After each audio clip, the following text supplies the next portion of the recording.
MSLI T V, رہنمائی بدلتی دنیا کے لیے۔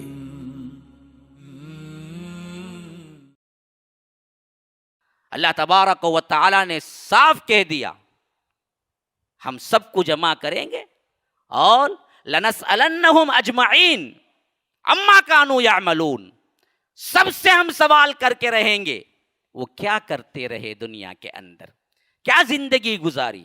میرے بھائیو، یہ سب سے اہم ترین سوال کا جواب تمہیں قیامت کے دن اسی وقت وہیں دینا ہوگا جہاں تمہیں میدان حشر میں جمع کیا جائے گا۔ لا تزول قدم ابن آدم حتی یسأل عن خمس، اور ایک روایت میں آیا ہے کہ عن اربعین، 4 سوال یا 5 سوال۔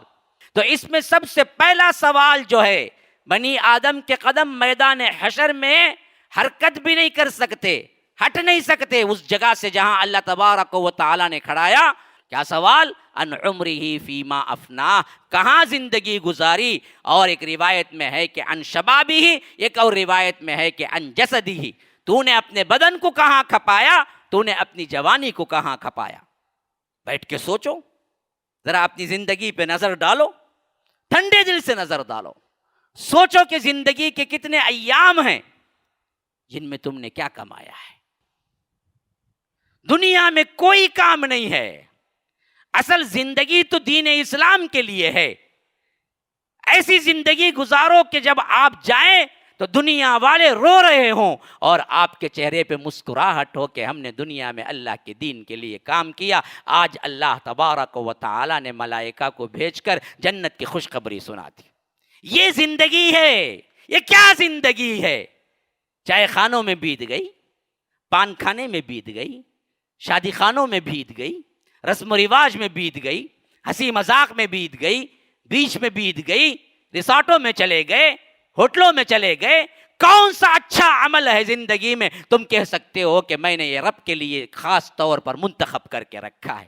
ہماری زندگیوں پہ نظر ڈالو، ہم نے دنیا میں صرف شرارتیں کی ہیں، ہم نے دنیا میں صرف اور صرف منکرات کیے ہیں، ہم نے برائیاں دیکھی ہیں یا برائیاں کی ہیں۔ اللہ تبارک و تعالی کے دین کے لیے ہم نے کہاں وقت گزارا، کتنا وقت گزارا، کون سا وقت گزارا؟ آپ دیکھیں صبح اٹھنے سے لے کر سونے تک جتنے اعمال ہیں، ان اعمال میں اللہ تبارک و تعالی کے دین کے لیے تم نے کتنا وقت صرف کیا، تو یاد رکھو تمہیں 1 گھنٹہ بھی نہیں ملے گا۔ صبح اٹھے، کال آئی، تمہارا جگری دوست، تمہارا اسکول کا ساتھی، اس زمانے سے تمہارا دوست رہا، اچانک بیٹھے بیٹھے مر گیا، ہارٹ اٹیک۔ روتے ہیں، اظہار افسوس کرتے ہیں، غم مناتے ہیں، دفناتے ہیں، اس کے لیے بڑی بڑی دعائیں بھی کر لیتے ہیں، لیکن خود سوچ کے بدلتے نہیں کہ جیسے میرا دوست مرا اسی عمر میں، اللہ نے مجھے ابھی نہیں مارا ہے کہ میری زندگی باقی ہے۔ میرا دوست تو مر گیا لیکن عبرت کے لیے مجھے چھوڑ گیا کہ میں اپنی زندگی میں تبدیل ہو جاؤں کہ پتہ نہیں میری روح بھی کب قبض ہوگی، اور میری زندگی میں جو ایام ہیں ان ایام کو میں اللہ کے دین کے لیے اللہ کی مرضی میں گزاروں گا، میں تبدیل ہو جاتا ہوں۔ ایسے تبدیل ہونے والے کتنے لوگ ہیں میرے بھائیو۔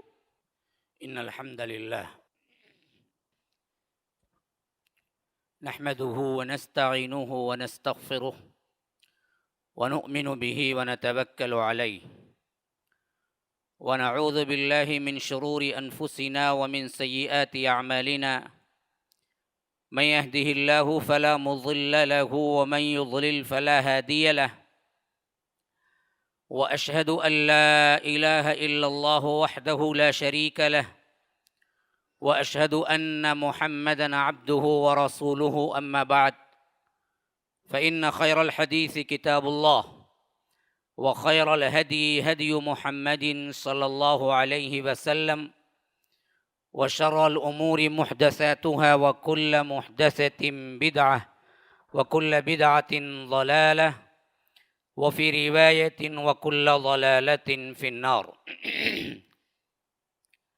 فأعوذ بالله السميع العليم من الشيطان الرجيم من همزه ونفثه ونفخه، أفحسبتم أنما خلقناكم عبثا وأنكم إلينا لا ترجعون، فتعالى الله الملك الحق لا إله إلا هو رب العرش العظيم، ومن يدع مع الله إلها آخر لا برهان له به فإنما حسابه عند ربه إنه لا يفلح الكافرون وقل رب اغفر وارحم وأنت خير الراحمين اللهم أرنا الحق حقا وارزقنا اتباعه وأرنا الباطل باطلا وارزقنا اجتنابه اللهم علمنا ما ينفعنا وانفعنا بما علمتنا وارزقنا علما رب اشرح لي صدري ويسر لي أمري واحلل عقدة من لساني يفقه قولي.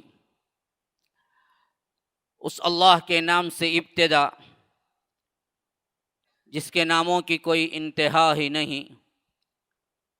وَلَوْ أَنَّ مَا فِي الْأَرْضِ مِنْ شَجَرَةٍ أَقْلَامٌ وَالْبَحْرُ يَمُدُّهُ مِنْ بَعْدِهِ سَبْعَةُ أَبْحُرٍ مَا نَفِدَتْ كَلِمَاتُ اللَّهِ. اس ذات اقدس پر کروڑوں درود و سلام ہوں جو تمام جہانوں کے لیے رحمت للعالمین بن کے آئے تھے. اللہم صلی علی محمد وعلی آل محمد كما صليت على إبراهيم وعلى آل إبراهيم إنك حميد مجيد وبارك على محمد وعلى آل محمد كما باركت على إبراهيم وعلى آل إبراهيم إنك حميد مجيد. برادران اسلام، واجب الاحترام بزرگوں، دوستوں، عزیز ساتھیوں، لائق احترام ماؤں اور بہنوں، اللہ تبارک و تعالی نے یہ دنیا کے اندر جو زندگی دی ہے، یہ رب العالمین کی بہت بڑی عطا ہے، بہت بڑی نعمت ہے.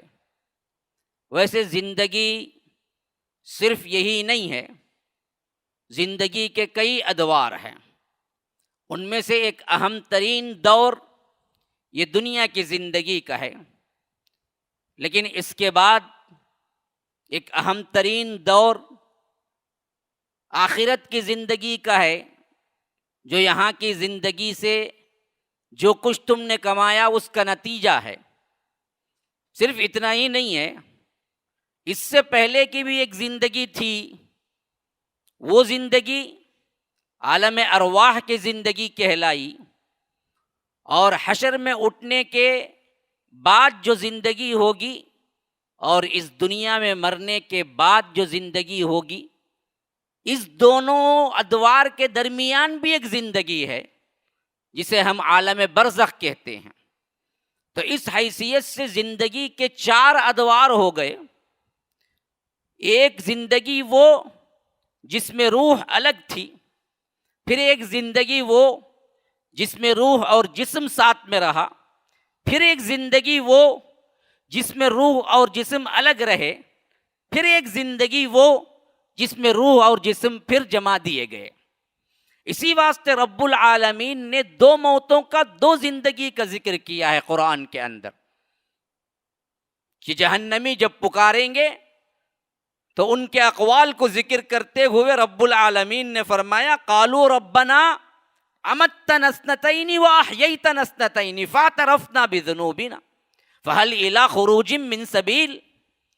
اے میرے رب، تو نے 2 مرتبہ ہمیں مارا، 2 مرتبہ زندگی دی، تو آج جہنم سے نکلنے کے لیے کوئی راہ ہے؟ تو 2 مرتبہ موت اور 2 مرتبہ زندگی کون کون سی ہے؟ جو خالی روح رہی وہ دونوں موت سے تعبیر کی گئی، عالم ارواح اور عالم برزخ. اور 2 زندگیاں جو دنیا کے اندر جسم اور روح کے ساتھ جو زندگی رہی اور آخرت میں خواہ وہ جہنم رہا، خواہ وہ جہنمی رہا، خواہ وہ جنتی رہا، لیکن وہ روح اور جسم کے ساتھ کی زندگی ہے. اچھا، اس کے ادوار کا خلاصہ بھی دیکھ لیجئے، کس حیثیت سے اہمیت والی زندگی یہ دنیا کی زندگی بنتی ہے. صرف مقصود میرا دنیا کی زندگی کی اہمیت بتلانا، تاکہ ہم نے اپنی عمر کہاں بتائی، اپنی جوانی کہاں کھپائی، اس مضمون کو میں مکمل طور پر آپ کے ذہنوں میں بٹھا سکوں. آج کا عنوان وہی ہے کہ عمر کہاں کھپائی، کہاں گنوائی، اور خاص طور پر جوانی کہاں گنوائی، کیسے بتایا. اس کی اہمیت کو سمجھنے کے لیے اس زندگی کے ادوار کو اچھی طرح ذہن میں رکھ لیجئے کہ یہ زندگی اللہ تبارک و تعالی نے بہت بڑی نعمت کی حیثیت سے دی. اس نعمت کا اندازہ تبھی ہو سکتا ہے جب ہم زندگی کے مختلف ادوار کو اپنے ذہنوں میں بٹھا سکیں گے. ایک تو وہ زندگی رہی جو رب العالمین نے حضرت آدم علیہ السلام کو بنانے کے بعد ان کے پشت سے نکالا پوری ذریت کو. وَإِذْ أَخَذَ رَبُّكَ مِنْ بَنِي آدَمَ مِنْ ظُهُورِهِمْ ذُرِّيَّتَهُمْ وَأَشْهَدَهُمْ عَلَىٰ أَنفُسِهِمْ أَلَسْتُ بِرَبِّكُمْ قَالُوا بَلَىٰ شَهِدْنَا أَن تَقُولُوا يَوْمَ الْقِيَامَةِ إِنَّا كُنَّا عَنْ هَٰذَا غَافِلِينَ. اللہ رب العالمین سورہ اعراف میں اس کا باقاعدہ ذکر کرتا ہے. یاد کرو وہ موقع جب ہم نے حضرت آدم کے پشت سے اس کی ذریت کو نکالا. کیا مطلب؟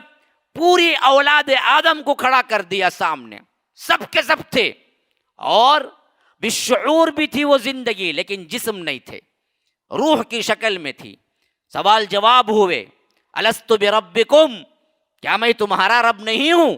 اللہ تبارک و تعالی نے سوال کیا، سب نے جواب دیا بلا، بے شک اے میرے رب.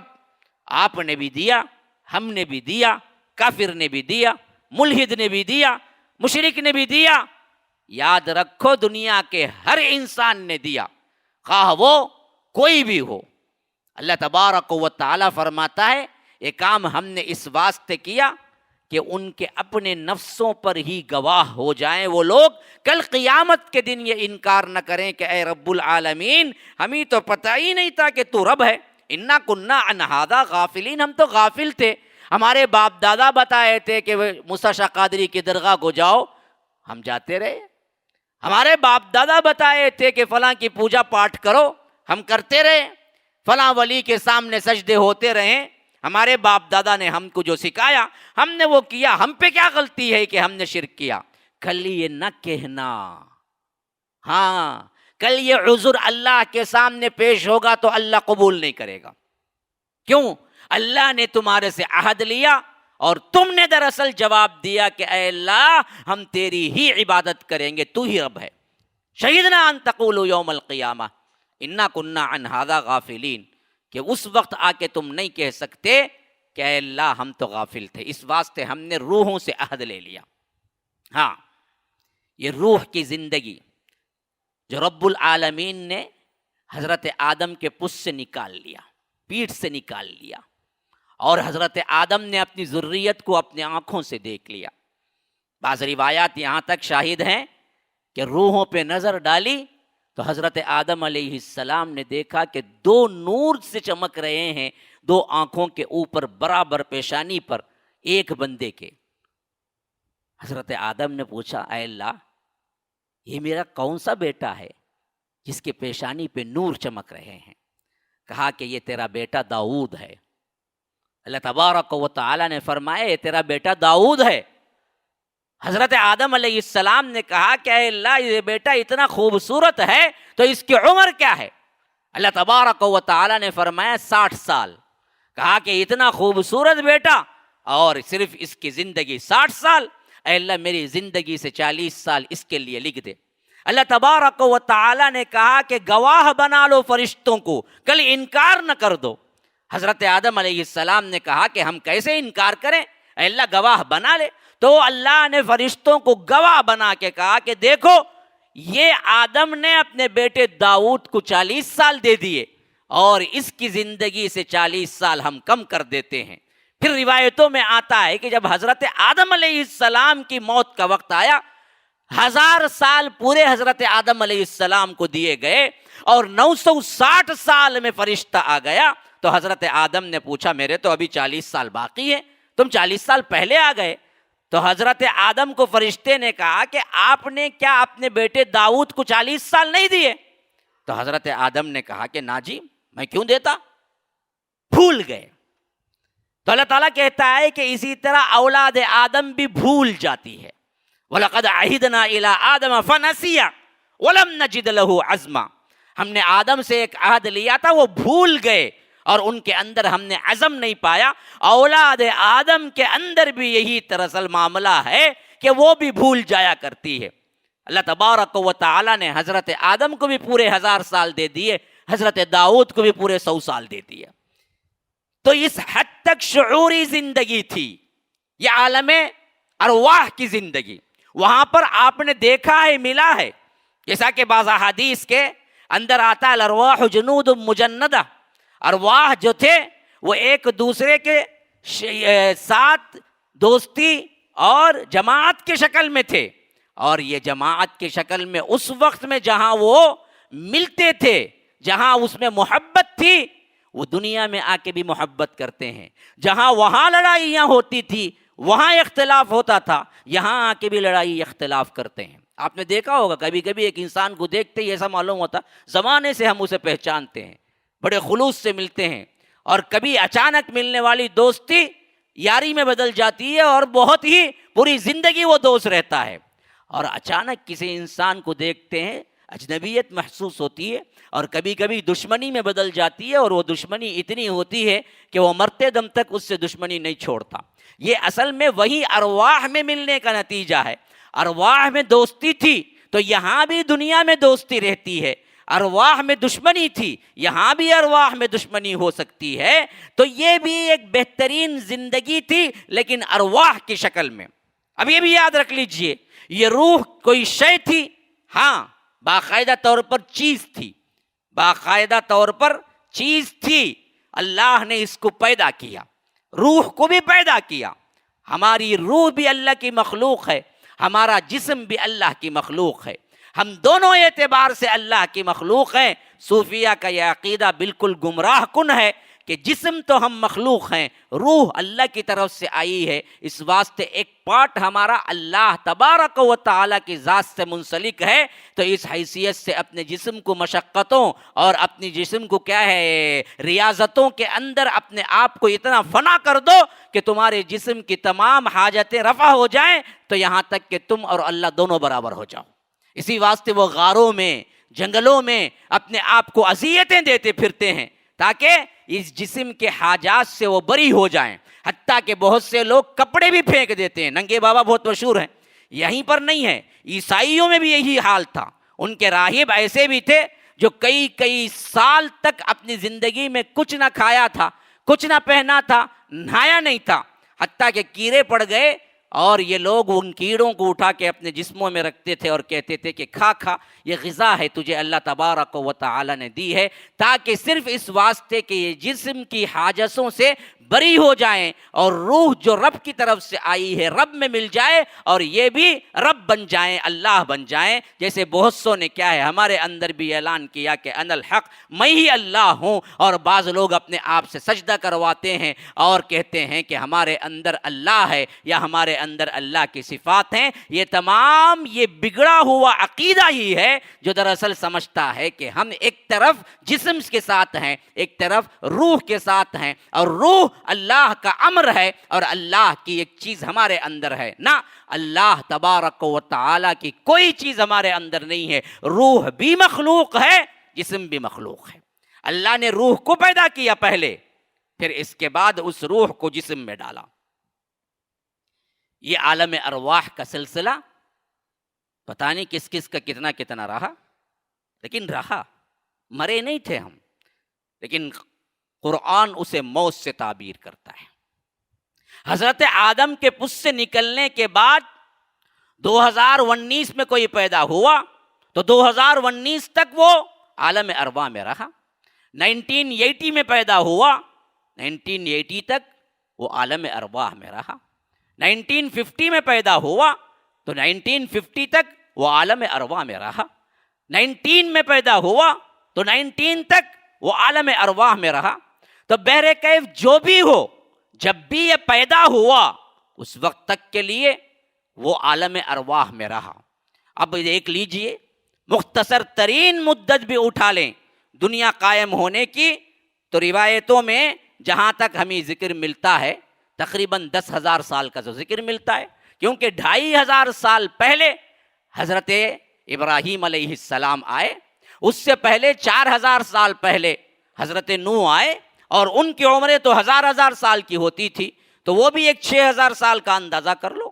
جن لوگوں نے اللہ کے رسول صلی اللہ علیہ وسلم کے آنے کے بعد پیدا ہوئے، تقریباً ان پر عالم ارواح کی زندگی تقریباً 10,000 سال گزر چکی تھی، اور ہم تو ابھی 1,500 سال بعد پیدا ہوئے، تو دراصل ہماری زندگیاں عالم ارواح میں 11,500 سال گزار چکی تھی، پھر اس کے بعد اس دنیا میں آئے۔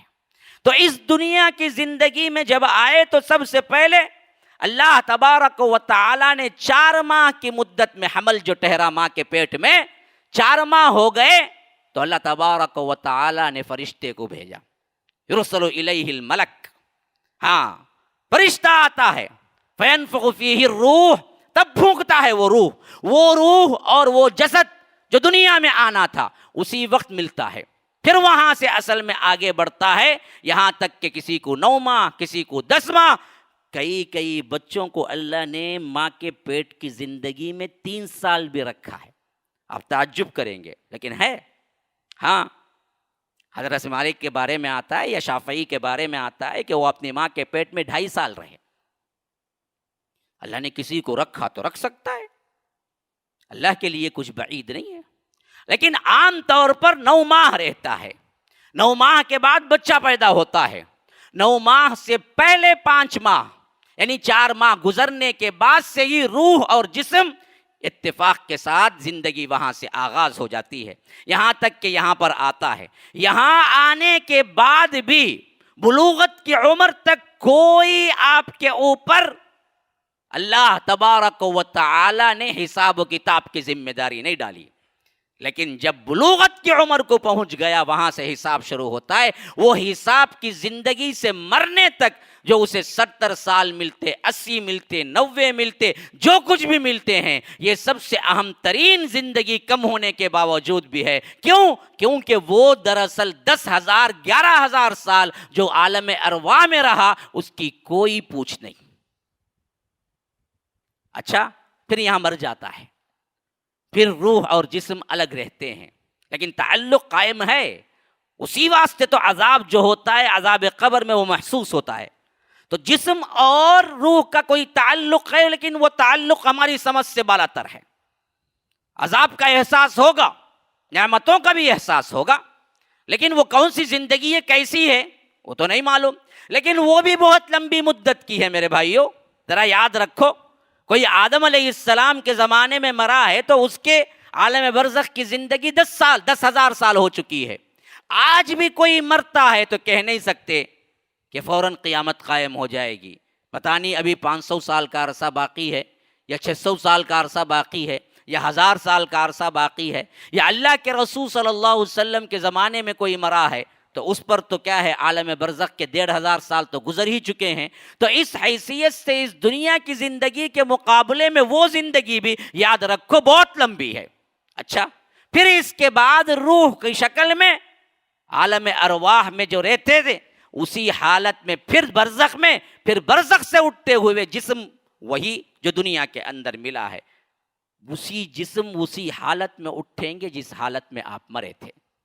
ہاں، کوئی تلبیہ کہتے ہو، اللہ کے رسول صلی اللہ علیہ وسلم نے فرمایا حج کے میدان میں اللہ اکبر لبیک لبیک اللہم ربیک یہ کہتے ہوئے مرا ہوگا تو وہ اٹھتے ہوئے بھی تلبیہ کہتے ہوئے اٹھے گا۔ جس حالت میں وہ مرا اسی حالت میں قبر سے اٹھے گا، وہی جسم لے کے اٹھے گا۔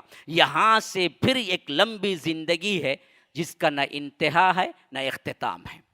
کتنے 1000 سال پتہ نہیں، ختم ہوگی نہیں ہوگی، تو اس زندگی کا تو کوئی مقابلہ ہی نہیں ہے، جو دراصل بہت ہی فیہا احقابا کہ لمبی مدت ہے۔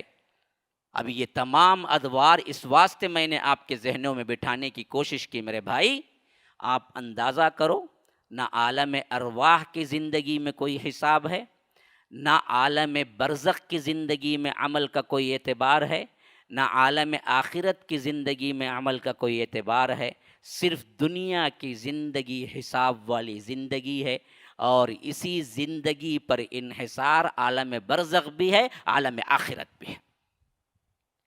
اب دراصل اندازہ کرو اللہ کی اس نعمت کا، جس کو 60-70 سال ملتے ہیں، 80-90 سال ملتے ہیں، 50-40 سال ملتے ہیں، اس کا ایک ایک لمحہ جو رب العالمین نے آپ کے لیے دیا ہے، شعور پانے کے بعد سے کاؤنٹنگ کا ہے، اور اسی کاؤنٹنگ اور اسی پر آپ کا جو عمل ہوگا وہ عالم برزخ میں بھی کام آئے گا، عالم آخرت میں بھی کام آئے گا۔ اسی واسطے رب العالمین نے یہ حیات دنیاوی کو سب سے اہم ترین نعمت قرار دیا اور بتایا کہ دیکھو تم یہاں ایمان لاؤ، عمل صالح کرتے ہو۔ سورہ مومنون کے آخری آیتیں میں نے تلاوت کی۔ اللہ پوچھتا ہے ہم سے، افحسبتم انما خلقناکم عبثا وانکم الینا لا ترجعون، کیا تم نے یہ گمان کر رکھا ہے کہ اللہ نے یوں ہی تمہیں کیا بیکار پیدا کر دیا؟ کوئی انسان بیکار کام نہیں کرتا، رب العالمین کیسے بیکار کام کرے گا؟ جی آپ کو احساس ہونا چاہیے، اللہ تبارک و تعالی نے یہ زندگی دی ہے تو اللہ تبارک و تعالی اس زندگی کا لمحہ لمحہ حساب نہیں پوچھے گا، ایسے ہی چھوڑ دے گا۔ انما خلقناکم عبثا، اور تم نے یہ سمجھ لیا ہے کہ وانکم الینا لا ترجعون، اللہ تبارک و تعالی کے پاس تم کو واپس جانا نہیں ہے، ہرگز نہیں۔ اللہ تبارک و تعالی تم سے سوال کر کے رہے گا۔ ہاں، اللہ تبارک و تعالی نے صاف کہہ دیا، ہم سب کو جمع کریں گے اور لنسألنہم اجمعین اما کانوا یعملون، سب سے ہم سوال کر کے رہیں گے وہ کیا کرتے رہے دنیا کے اندر، کیا زندگی گزاری۔ میرے بھائیو، یہ سب سے اہم ترین سوال کا جواب تمہیں قیامت کے دن اسی وقت وہیں دینا ہوگا جہاں تمہیں میدان حشر میں جمع کیا جائے گا۔ لا تزول قدم ابن آدم حتی یسأل عن خمس، اور ایک روایت میں آیا ہے کہ عن اربعین، 4 سوال یا 5 سوال، جس میں 5 آیا ہے اس میں کہاں سے کمایا اور کہاں خرچ کیا، یہ 2 سوال کے اعتبار سے ہو گیا۔ جہاں 4 آیا ہے وہاں کہاں سے کمایا کہاں خرچ کیا، دونوں ملا کے 1 سوال مراد لیے گئے ہیں، تو وہ دراصل آپ کو 4 سوال بن جاتے ہیں۔ کہاں سے کمایا وہ 1 سوال، اور کہاں خرچ کیا وہ 1 سوال، اگر مراد لیا جائے تو وہ پورے 5 سوال بن جاتے ہیں۔ تو اس میں سب سے پہلا سوال جو ہے، بنی آدم کے قدم میدان حشر میں حرکت بھی نہیں کر سکتے، ہٹ نہیں سکتے اس جگہ سے جہاں اللہ تبارک و تعالی نے کھڑایا۔ کیا سوال؟ ان عمرہ فیما افنا، کہاں زندگی گزاری، اور ایک روایت میں ہے کہ ان شبابہ، ایک اور روایت میں ہے کہ ان جسدہ، تو نے اپنے بدن کو کہاں کھپایا، تو نے اپنی جوانی کو کہاں کھپایا۔ بیٹھ کے سوچو ذرا، اپنی زندگی پہ نظر ڈالو، ٹھنڈے دل سے نظر ڈالو، سوچو کہ زندگی کے کتنے ایام ہیں جن میں تم نے کیا کمایا ہے۔ عموماً 13 سال کی عمر میں بڑا ہوتا ہے بچہ، یا کوئی لیٹ ہو تو 14 سال کی عمر میں بالغ ہوتا ہے، یا نہیں جلدی ہو تو 12 سال کی عمر میں بھی بالغ ہو جاتا ہے۔ 12 سال یا 13 سال جو کچھ بھی ہو، اس سے لے کر اب کوئی 35 کا ہے، کوئی 40 کا ہے، کوئی 50 کا ہے، کوئی 60 کا ہے، اندازہ کرو، یہی حساب لگاؤ تم نے کیا عمل کیا جو رب العالمین کے پاس لے جا سکتے ہو۔ کتنی زندگی تم نے برباد کی، کتنی زندگی تم نے صحیح کام کیا، کتنی زندگی تم نے عبث گزارا، کتنی زندگی کے اندر تم نے لغو کام کیا، کتنی زندگی ہے جو رب العالمین کے سامنے تم پیش کر سکتے ہو کہ ہم نے صحیح زندگی گزاری، باعمل زندگی گزاری۔ میرے بھائیو، ایک سوال پہ غور کرو گے اور اللہ کے ڈر کے ساتھ غور کرو گے تو یاد رکھو تمہاری زندگی تبدیل ہو جائے گی۔ کام کرنا، آگے بڑھنا، اللہ تبارک و تعالی کی جو نعمتیں ملی ہیں ان نعمتوں کو لے کر اللہ کے بندوں تک پہنچانا، اور سب سے بڑی نعمت یہ اسلام ہے، اس کو آگے لے جانا۔ اس حیثیت سے ہم نے زندگی کا کتنا وقت صرف کیا، یہ سوچنے کی بات ہے۔ اللہ کے رسول صلی اللہ علیہ وسلم کی زندگی مبارکہ ملاحظہ کیجیے۔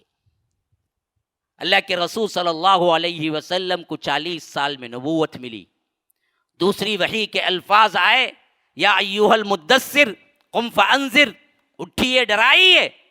پھر اس کے بعد اللہ کے رسول صلی اللہ علیہ وسلم نے کبھی آرام سے نہیں لیٹا، پوری زندگی عمل کرتے رہے، پوری زندگی جد و جہد کرتے رہے، پوری زندگی اعلاء کلمت اللہ کے لیے وقف کر دی۔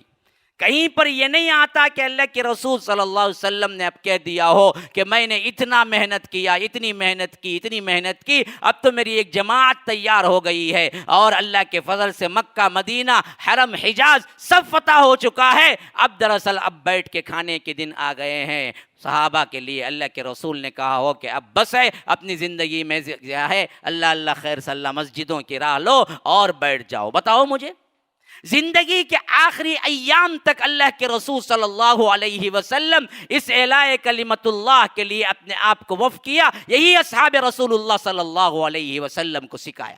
حالانکہ اللہ کے رسول صلی اللہ علیہ وسلم کا مقصد بعثت ایک سب سے اہم ترین کعبۃ اللہ کو فتح کرنا تھا۔ 8 ہجری میں مکہ فتح ہو گیا۔ ہاں، اللہ کے فضل و کرم سے جس تکمیل کے لیے آئے تھے وہ تکمیل دین ہو چکا، اور حجۃ الوداع میں تو خاص آیت اتر گئی، الیوم اکملت لکم دینکم واتممت علیکم نعمتی ورضیت لکم الاسلام دینا۔ آج میں نے اس دین کو مکمل کر دیا اور میری نعمت تم پر تمام کر دی، اور میں تم سے راضی ہو گیا قیامت تک کے لیے اس اسلام کے ساتھ۔ لیکن اللہ کے رسول صلی اللہ علیہ وسلم کی زندگی ایک لمحے کے لیے بھی آرام کی نہیں تھی، نہ کھانے کی کوئی فکر، نہ لذیذ کھانوں کی تیاریاں، نہ گھر بنانے کی فکر۔ بتاؤ، جس اللہ کے رسول صلی اللہ علیہ وسلم کے امتی اور عشق کے دعوے دار ہو، کیا اللہ کے رسول صلی اللہ علیہ وسلم نے اپنی زندگی میں سکون کا سانس لیا؟ صرف ایک مرتبہ سوئے تھے تو اللہ کے رسول صلی اللہ علیہ وسلم نار کا بستر تھا، نار کا، جسے ہم کہہ سکتے ہیں کہ جھاڑیاں وغیرہ جمع کر کے جو نار بنتا ہے اس سے، رسیوں کا بستر تھا، اور اللہ کے رسول اس پہ سوئے تھے۔ تو بہت ہی صاف شفاف اللہ کے رسول صلی اللہ علیہ وسلم کا جسم مبارک تھا، اور ان رسیوں کے نشانات بیٹھ گئے تھے۔ امہات المومنین میں سے ایک ازواج نے، ایک زوجہ محترمہ نے اللہ کے رسول صلی اللہ علیہ وسلم کی چادر کو تہ کر کے ڈبل ٹربل بنا دیا تاکہ وہ نقش نہ پڑے، اور اللہ کے رسول صلی اللہ علیہ وسلم کو بچھا دیا۔ اللہ کے رسول صلی اللہ علیہ وسلم اس رات تہجد کے لیے کچھ دیر سے اٹھے اور فرمایا کہ کون ہے وہ جو میرے بستر کو نرم بنا دیا؟ کہا کہ اللہ کے رسول، ہم دیکھتے ہیں کہ آپ سو کے اٹھتے ہیں تو آپ کے پیٹھ پہ نقش اور اس بستر کے نشانات ہوتے ہیں، تو ہم نے چاہا کہ وہ بستر کے نشانات نہ پڑے۔ اللہ کے رسول صلی اللہ علیہ وسلم نے فرمایا کہ نہیں، مجھے پسند نہ آیا اور مجھے نیند گہری آ گئی، اور میں نہیں چاہتا کہ اللہ تبارک و تعالیٰ کی عبادت میں خلل ہو۔ کل سے تم ویسے ہی میرا بستر بچھاؤ جیسے تم اس سے پہلے بچھایا کرتی تھی۔ اللہ کے رسول صلی اللہ علیہ وسلم نے صاف انکار کر دیا۔ اللہ کے رسول صلی اللہ علیہ وسلم کبھی بیویوں سے ناراض نہیں ہوئے، کبھی نہیں۔ ان کے نازک سی حرکتیں، اللہ کے رسول صلی اللہ علیہ وسلم سے کبھی روڈ بھی جانا۔ اللہ کے رسول صلی اللہ علیہ وسلم بیوی کو اتنی اہمیت دیتے کہ ان کو منا لیتے۔ کبھی کبھی تو اماں عائشہ رضی اللہ عنہا کے لیے کہانیاں سنائی ہیں۔ حدیث ام زرع مشہور ترین حدیث ہے، جو 11 بیویوں والی حدیث ہے، جو اماں عائشہ کے لیے اللہ کے رسول صلی اللہ علیہ وسلم نے کہانی سنائی تھی۔ اللہ کے رسول صلی اللہ علیہ وسلم ان سے ہنسی مذاق کرتے تھے۔ اللہ کے رسول صلی اللہ علیہ وسلم انہیں بہترین احترام کے ساتھ، انہیں زندگی گزارنے کے ساتھ اور ان سے بہترین اخلاق کے ساتھ رہا کرتے تھے۔ ایک مرتبہ اونٹ پہ بیٹھی ہوئی تھی ازواج مطہرات، ایک صحابی تھے جو اونٹ کا رجز، جو اونٹ کے لیے وہ اشعار گاتے تھے جس سے اونٹ تیز ہو جاتے تھے، اور وہ صحابی نے وہ اشعار گانا شروع کر دیا جس کی دھن سے، یہ یوں سمجھ لیجئے، جس پہ کانوں سے پڑنے سے جانور اونٹ تیزی سے چلنے لگتے ہیں۔ اللہ کے رسول صلی اللہ علیہ وسلم نے فرمایا کہ نہیں، نگینے ہیں نگینے۔ صحابی سے کہا تم ایسے کیوں گاتے ہو؟ اوپر نگینے ہیں، یعنی شیشے ہیں یا شیشوں کے ٹکڑے ہیں، کہیں ان کو کیا نہ ہو جائے، ٹھیس نہ پہنچ جائے۔ کہیں ان کے لیے مشکل نہ ہو جائے اوپر بیٹھنا. تم وہ مت گایا کرو تاکہ اونٹ تیز نہ چلے اور تیز چلنے سے کہیں ٹھیس نہ پہنچے. اللہ کے رسول صلی اللہ علیہ وسلم صفیہ بنت حوی بن اخطب سے شادی کر کے جب باہر نکلے تو انہیں دراصل اپنی سواری پہ چڑھنا مشکل ہوا, تو اللہ کے رسول صلی اللہ علیہ وسلم نے اپنی ران پیش کر دی کہ اس پہ چڑھو اور اس پہ پاؤں رکھ کے تم اوپر چڑھو. یہ ازواج مطہرات کے لاڑ پیار تھے جو اللہ کے رسول صلی اللہ علیہ وسلم اٹھایا کرتے تھے. اما عائشہ ایک مرتبہ سر درد کی حیثیت سے بہت ہی کرا رہی تھی اور اللہ کے رسول اندر داخل ہوئے. پوچھا عائشہ کیا ہو؟ کہا کہ اللہ کے رسول سر میں شدید درد ہے. اللہ کے رسول نے کہا کہ ہاں میرے سر میں بھی درد ہے. پھر ڈھارس بنانے کے لیے کہا کہ عائشہ اگر تم میری زندگی میں وفات پا جاؤ گی تو میں تمہیں نہلاؤں گا, کفناؤں گا اور میں اپنے ہاتھوں سے تمہیں سپرد خاک کروں گا اور میں تمہاری مغفرت اور جنت کے لیے دعا کروں گا. تو حضرت عائشہ نے مسکراتے ہوئے کہا اور اس کے بعد نئی نویلی دلہن کو لے آئیں گے. گویا کہ یہ اللہ کے رسول صلی اللہ علیہ وسلم پر کیا تھا؟ ایک مذاق, ایک بہترین اخلاقی اعتبار کے اندر, لیکن اللہ کے رسول صلی اللہ علیہ وسلم کے ساتھ جو جس حیثیت سے میاں بیوی کا تعلق تھا اس کو ظاہر کرتا ہے. اور اللہ کے رسول صلی اللہ علیہ وسلم نے حضرت عائشہ کو مسکرا کے چھوڑ دیا, کوئی جواب نہ دیا. اس حد تک اکرام تھا اپنی بیویوں سے. لیکن دنیا کے اس زندگی کے اندر اللہ کے رسول نے جو اخلاق کے ساتھ بیویوں کے ساتھ زندگی گزاری, ان میں ایک ہی مرتبہ ناراض ہوئے, وہ دنیا کو مانگنے کی وجہ سے ناراض ہوئے.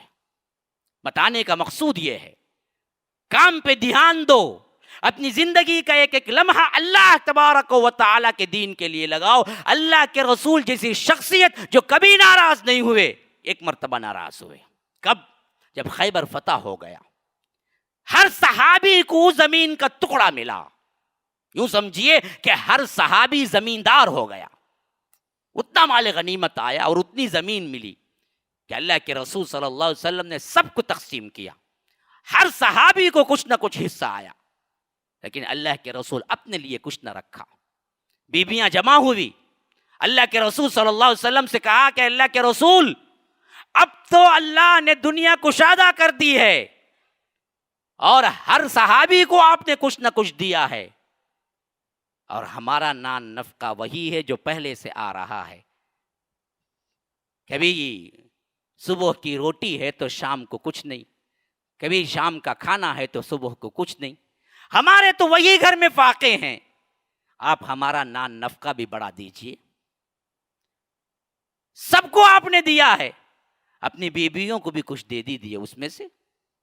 اللہ کے رسول صلی اللہ علیہ وسلم کو یہ دنیا مانگنے پر بڑا غصہ آیا.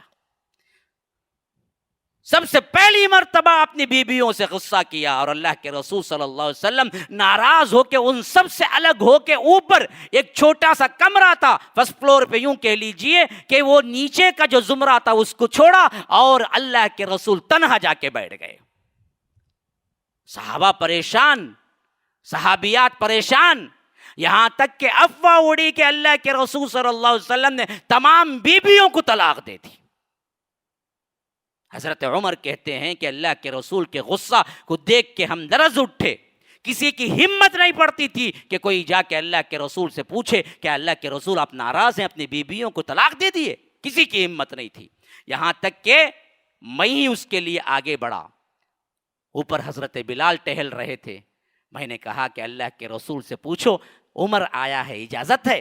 بلال اندر گئے, کچھ دیر بعد واپس آئے, کہا کہ اجازت نہیں ہے, اللہ کے رسول سخت ترین غمگین ہے. میں واپس پلٹ گیا. بے چینی بڑھتی جا رہی تھی. چکر لگایا پورے مدینے کا, ہر صحابی پریشان, اور ہر صحابی کے زبان پہ ایک ہی بات کہ اللہ کے رسول صلی اللہ علیہ وسلم نے بیویوں کو طلاق دے دی.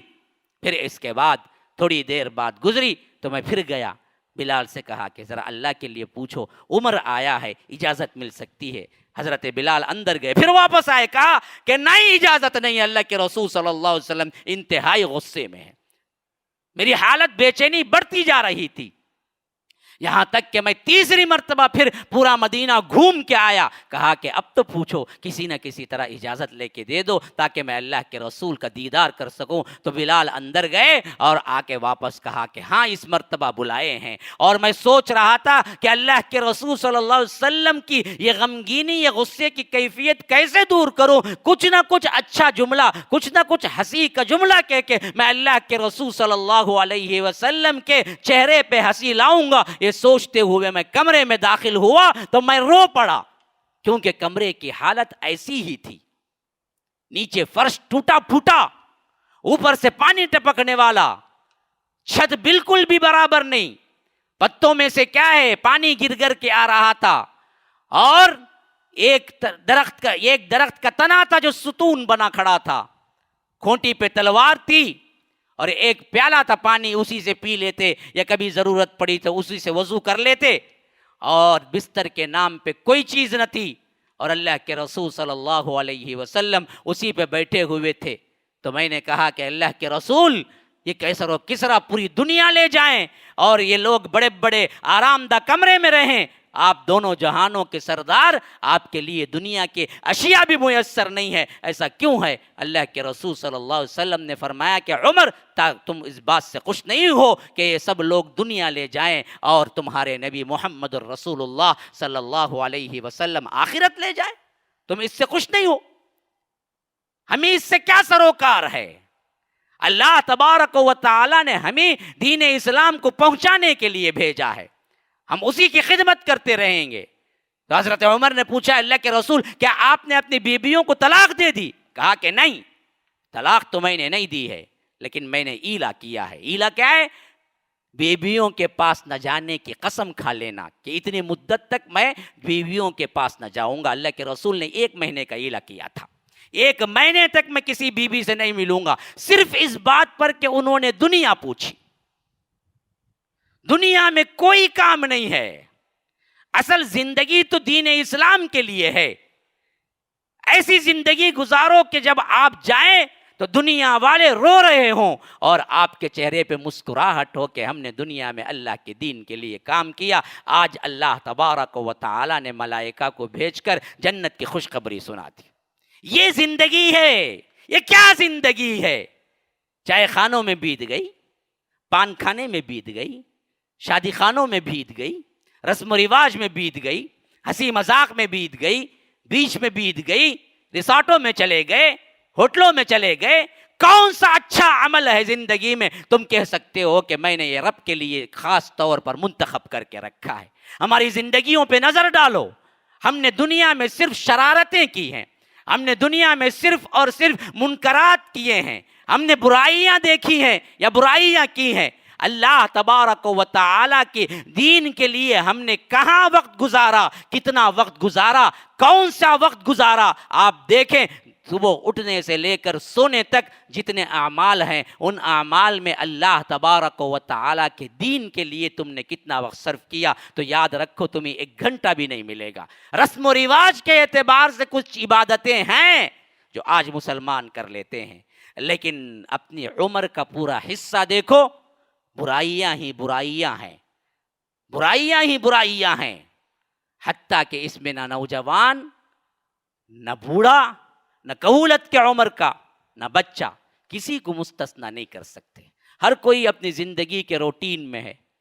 میں دیکھ کے پریشان ہو جاتا ہوں ان بوڑھوں کو جن کی عمریں 50-60 سے گزر گئی, لیکن وہ اپنی زندگی کے روٹین میں 40 سال پہلے شیونگ کرتے تھے, 60 سال بعد بھی شیونگ ہی کر رہے ہیں. کس کے لیے کر رہے ہیں جی؟ میں پوچھتا ہوں کس کے لیے کر رہے ہیں؟ اب تو پوری زندگی کٹ گئی. ابھی یقین ہے کہ پھر ایک 50 سال جیو گے؟ اب تو یقین ہے کہ 50 نہیں, صرف 40 نہیں, بلکہ 5-10 سال بھی جینا محال ہے. اب تو چہرے پہ داڑھی سجا لو.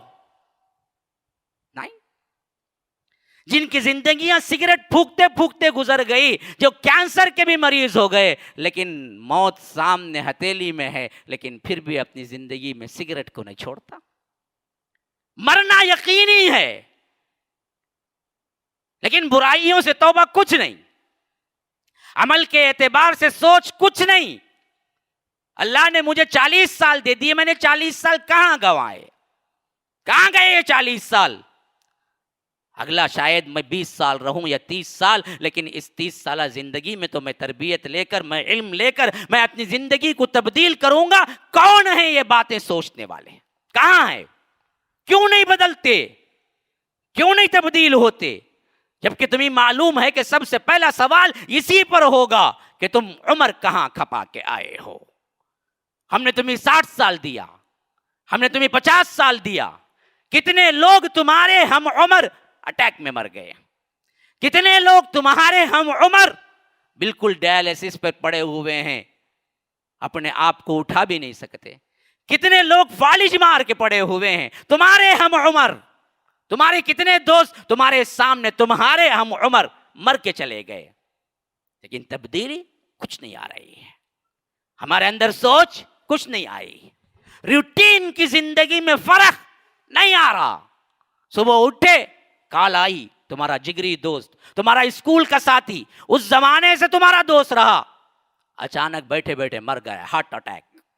روتے ہیں، اظہار افسوس کرتے ہیں، غم مناتے ہیں، دفناتے ہیں، اس کے لیے بڑی بڑی دعائیں بھی کر لیتے ہیں، لیکن خود سوچ کے بدلتے نہیں کہ جیسے میرا دوست مرا اسی عمر میں، اللہ نے مجھے ابھی نہیں مارا ہے کہ میری زندگی باقی ہے۔ میرا دوست تو مر گیا، لیکن عبرت کے لیے مجھے چھوڑ گیا کہ میں اپنی زندگی میں تبدیل ہو جاؤں، کہ پتہ نہیں میری روح بھی کب قبض ہوگی، اور میری زندگی میں جو ایام ہیں ان ایام کو میں اللہ کے دین کے لیے، اللہ کی مرضی میں گزاروں گا، میں تبدیل ہو جاتا ہوں۔ ایسے تبدیل ہونے والے کتنے لوگ ہیں میرے بھائیوں؟ کتنے ہیں جو دین کے لیے کیا ہے اپنے آپ کو مر مٹانے والے لوگ ہیں؟ کتنی خواتین ہیں جو اپنے آپ کو بدلنے والیاں ہیں؟ کسی میت پہ گئی، دیکھا کہ وہ کیا ہے، کم عمر تھی، اچھی تھی، کام کرنے والی تھی، اچانک مر گئی، خوبصورت تھی مر گئی، دولت والی تھی مر گئی۔ ایسے مرتے ہیں تو ہم بھی تو مر سکتے ہیں، کبھی بھی ہو سکتا ہے معاملہ، کیوں نہیں تبدیل ہونا ہے مجھے؟ جنازہ جا رہا ہو تو یہ اصل میں عبرت ہے کہ تمہارا بھی جنازہ ایسے ہی جائے گا، اور اس وقت تم رو چلاؤ، واپس پلٹ کے تو آنے والا نہیں ہے، لیکن ہم کو اس کی فکر نہیں ہے کہ ہم اپنی زندگی کہاں گزارے ہیں، ہم کو تو فکر نہیں ہے۔ آخر یہ فکر کب آئے گی میرے دوستو؟ کیوں نہیں سوچتے؟ کیوں نہیں تبدیل ہوتے؟ کیوں اپنی زندگی کا روٹین نہیں ہٹاتے؟ جتنے لوگ ٹی وی میں اپنے آپ کو مصروف رکھتے ہیں، میں ان سے پوچھتا ہوں کہ اللہ کو جواب دینا نہیں ہے؟ تمہیں لمحہ لمحہ جو بتایا ہے، کیا اللہ تبارک و تعالی نگران نہیں ہے؟ کیا اللہ تبارک و تعالی نے نامہ اعمال میں وہ تمام برائیاں لکھ کے نہیں رکھی ہیں؟ تمہارا کتنا وقت ہے پکچروں میں گزرتا ہے، تمہارا کتنا وقت ہے موویز میں گزرتا ہے، تمہارا کتنا وقت ہے چائے خانوں میں بات کرتے، کسی کا ٹھٹا مذاق اور طنز کرتے گزرتا ہے، تمہارا کتنا وقت ہے گلی بازار کے اندر تم نے اپنی آنکھوں سے برائی کرتے گزارا ہے، تمہارا کتنا وقت ہے جو جھوٹ میں ساتھ دیا ہے۔ آخر سوچتے کیوں نہیں کہ اس کا لمحہ لمحہ محفوظ ہے، اور رب کے پاس سوال ہوگا، اس سوال کے ادا ہونے کے بعد ہی تم آگے بڑھ سکتے ہو۔ اللہ تبارک و تعالی سوال کرے کہ کہاں جوانی کھپائی، اور جواب یہ ہو کہ اے اللہ تیری ناراضگی میں کھپائی ہے۔ ہمیشہ پکچر دیکھتا رہا، ہمیشہ گانے سنتا رہا، ہمیشہ سگریٹ گٹکا کھاتا رہا، زندگی کا ہر لمحہ گالی گلوچ جھوٹ میں گزرا، کیا توقع ہے اللہ تبارک و تعالی داہنے ہاتھ میں نامہ اعمال دے کے تمہیں جنت بھیج دے گا؟ کیا تم نے کوئی خاص طور پر اگریمنٹ کر لی ہے کہ ہم جو کچھ بھی کریں گے اللہ جہنم میں نہیں ڈالے گا؟ آخر کس پہ تکیہ ہے؟ کیوں نہیں سمجھتے کہ یہ زندگی بہت بڑی انعام کے ساتھ بہت بڑا امتحان بھی ہے، اور تمہارا لمحہ لمحہ ریکارڈ ہو رہا ہے، اور یہ ریکارڈ تم خود ہی اپنی آنکھوں سے دیکھو گے۔ اقرا کتابک کفا بنفسک اليوم علیک حسیبا، اللہ تبارک و تعالیٰ کل قیامت کے دن تمہیں ہاتھ میں دے دے گا تمہارا نامہ اعمال، تم خود پڑھ لو تم نے کب کب کیا کیا تھا۔ مسلمانوں غور کرو، صبح اٹھنے سے لے کر رات سونے تک تم نے زندگی کیسے گزاری؟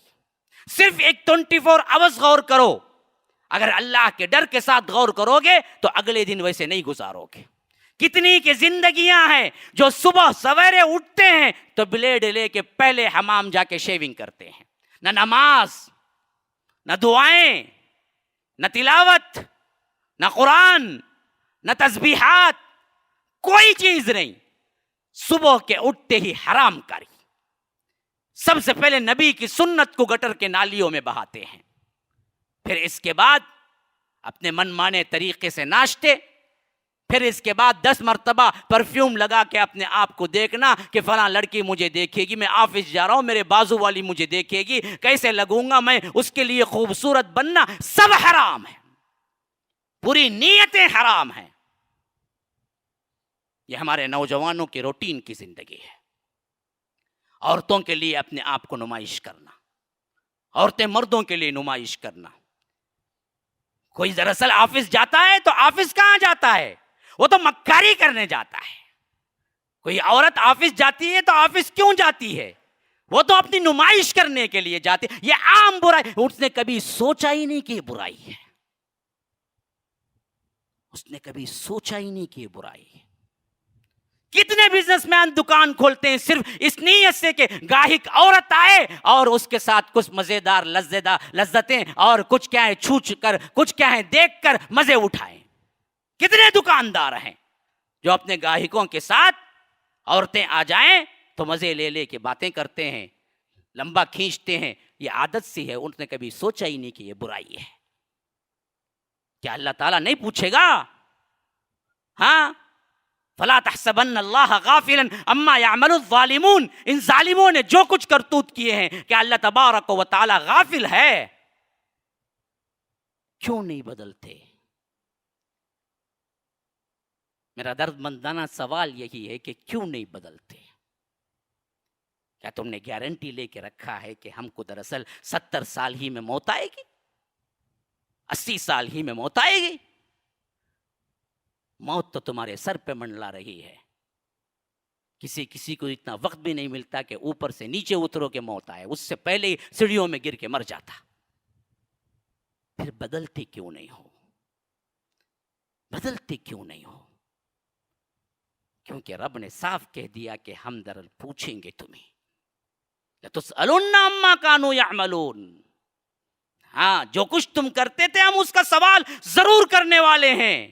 اللہ کے رسول نے ابن مسعود کی روایت رواہ طبرانی اور ترمذی کے اندر عن عمرہ فیما افنا، کہاں گزار کے آئے ہو ہم پوچھیں گے، جب تک تمہاری قدم بھی جائیں آگے نہیں بڑھ سکتے۔